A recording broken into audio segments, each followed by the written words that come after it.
But first, we're going to go to an investigative report Darren McBreen did, also an on-the-street report he did on the outbreaks. Let's check it out.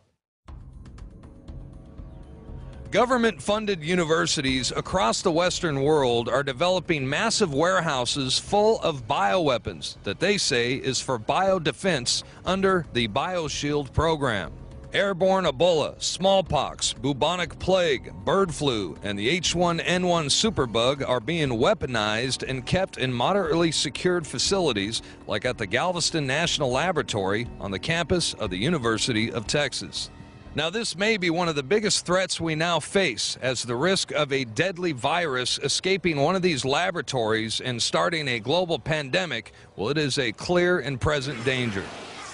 Weaponized airborne Ebola, super weaponized viruses and bacteria that kill over 90%, 9 out of 10 people on your street dead. The National Research Council, which is an arm of the National Academy of Sciences, released a report concerning potential hazardous risk associated with the new multi-million-dollar infectious disease research lab currently under construction in Kansas. It's located only 120 miles west of Kansas City. It's called the National Bio and Agro Defense Facility, and even though it's a level 4 biolab, which is the highest secured rating issued by the CDC, the expert panel found that there is nearly a 70% chance that a disease will escape the laboratory during its planned 50-year operational lifespan. And it went on to say that the U.S. Department of Homeland Security has not adequately gauged the potential risk of a dangerous airborne pathogen escaping the compound. There are what they call bioweapons that are in unsecured, well, moderately secured environments, like in Galveston, Texas, and the CDC even went to one of these facilities in Kansas, and they're not nearly as safe as they would hope. And they even said, the CDC even said the one in Kansas has a 70% chance of some dangerous virus getting released. I mean, what are the bylaws in keeping them safe? I don't think there's anything even designated to making sure that they're safe. It's such it's that gray area of the world that nobody really thinks about, but is.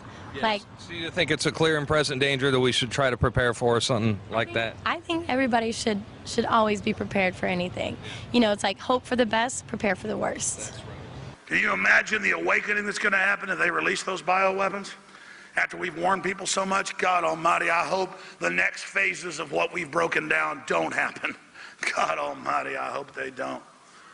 But I know one thing, I'm sure selfish. I've sure gotten my family ready. Do you think it's wise for people that collect food and they have stockpiles of food and stuff like that just in case of emergency and have a place to go just in case something like this were to happen? I don't have anything stockpiled.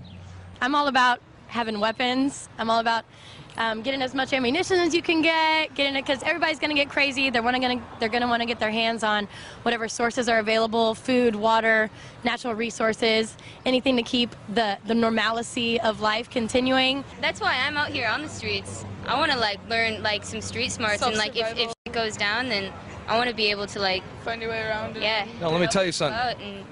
Once something like that goes down, the people in the high-rise apartments and stuff, they're not going to know what to do. It's the people with street smarts. They won't be able to survive. Just making sure that you have the resources that you need, because when the world gets chaotic, everybody loses their minds. Let me put this in layman terms. A level 4 bioweapons lab should be 3 floors under the ground, barbed wire fences, minefields, and machine guns, and a system that if the super germs get out, they pull a lever, alarms go off, and the whole place goes up in flames.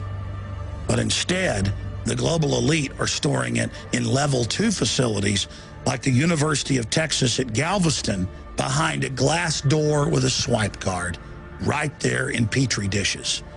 And they're doing this so that when they release it to massively reduce population, they can claim it was an accident.